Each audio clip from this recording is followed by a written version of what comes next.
The Lord is my light and my salvation. Whom shall I fear?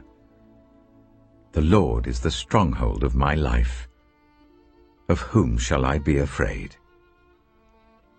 When the wicked advance against me to devour me, it is my enemies and my foes who will stumble and fall. Though an army besiege me, my heart will not fear. Though war break out against me, even then I will be confident. One thing I ask from the Lord, this only do I seek, that I may dwell in the house of the Lord all the days of my life, to gaze on the beauty of the Lord and to seek him in his temple. For in the day of trouble he will keep me safe in his dwelling. He will hide me in the shelter of his sacred tent and set me high upon a rock. Then my head will be exalted above the enemies who surround me. At his sacred tent I will sacrifice with shouts of joy. I will sing and make music to the Lord. Hear my voice when I call, Lord. Be merciful to me and answer me. My heart says of you, seek his face. Your face, Lord, I will seek.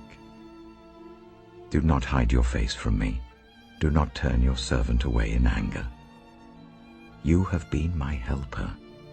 Do not reject me or forsake me. God is my Savior.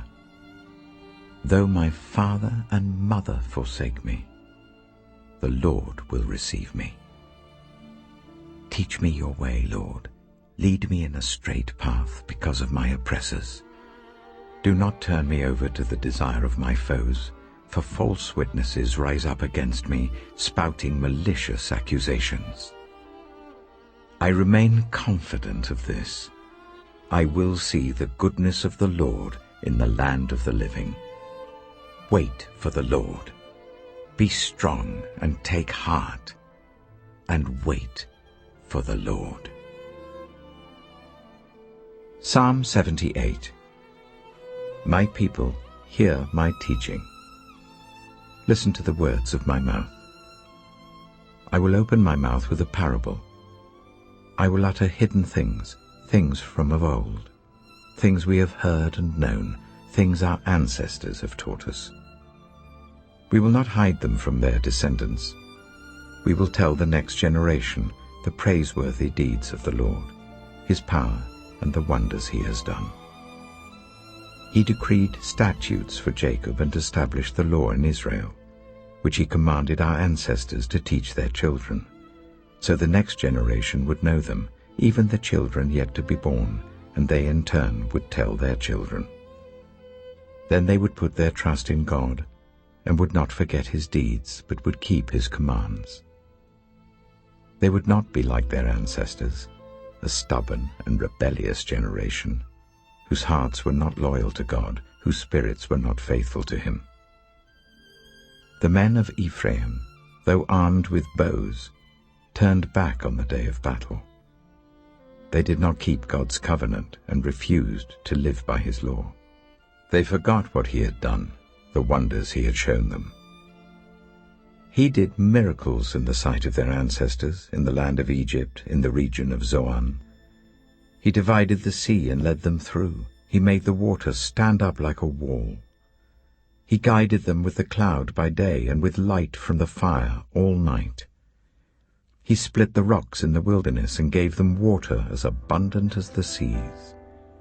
He brought streams out of a rocky crag and made water flow down like rivers. But they continued to sin against him, rebelling in the wilderness against the Most High.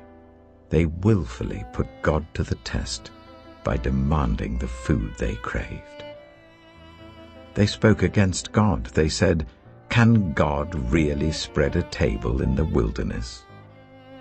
True, he struck the rock, and water gushed out, streams flowed abundantly. But can he also give us bread?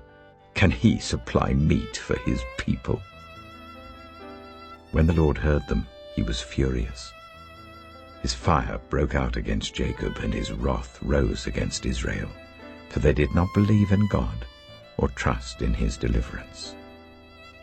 Yet he gave a command to the skies above and opened the doors of the heavens. He rained down manna for the people to eat. He gave them the grain of heaven. Human beings ate the bread of angels. He sent them all the food they could eat. He let loose the east wind from the heavens, and by his power made the south wind blow.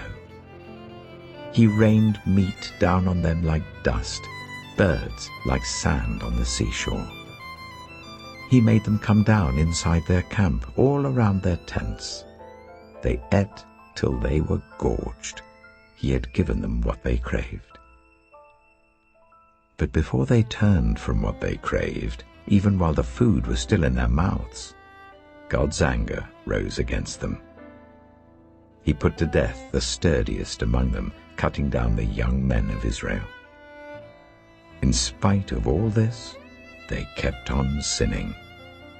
In spite of his wonders, they did not believe. So he ended their days in futility and their years in terror. Whenever God slew them, they would seek him. They eagerly turned to him again.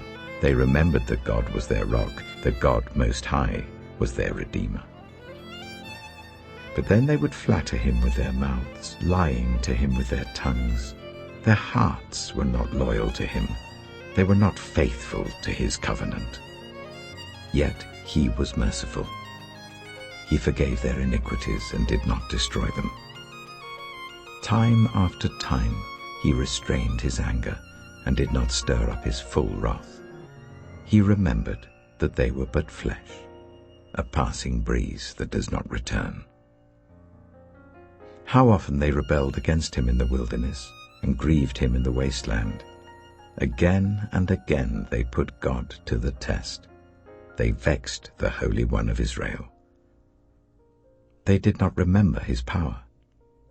The day he redeemed them from the oppressor, the day he displayed his signs in Egypt, his wonders in the region of Zoan. He turned their river into blood.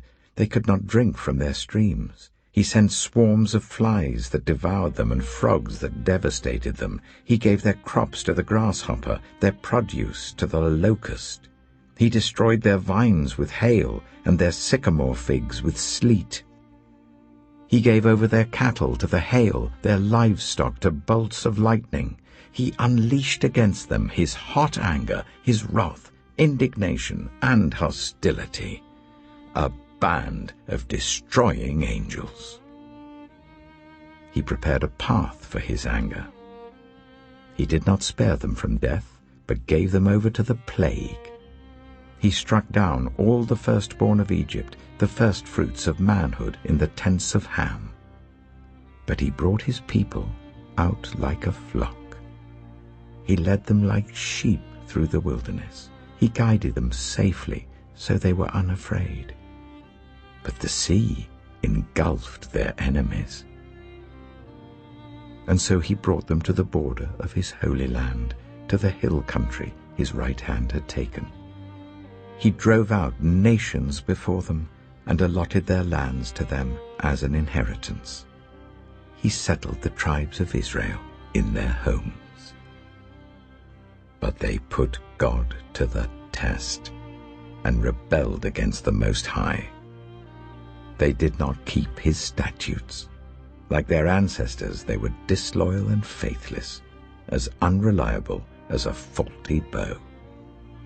They angered him with their high places. They aroused his jealousy with their idols. When God heard them, he was furious. He rejected Israel completely. He abandoned the tabernacle of Shiloh, the tent he had set up among humans. He sent the ark of his might into captivity, his splendor into the hands of the enemy. He gave his people over to the sword. He was furious with his inheritance. Fire consumed their young men, and their young women had no wedding songs. Their priests were put to the sword, and their widows could not weep. Then the Lord awoke as from sleep, as a warrior wakes from the stupor of wine. He beat back his enemies.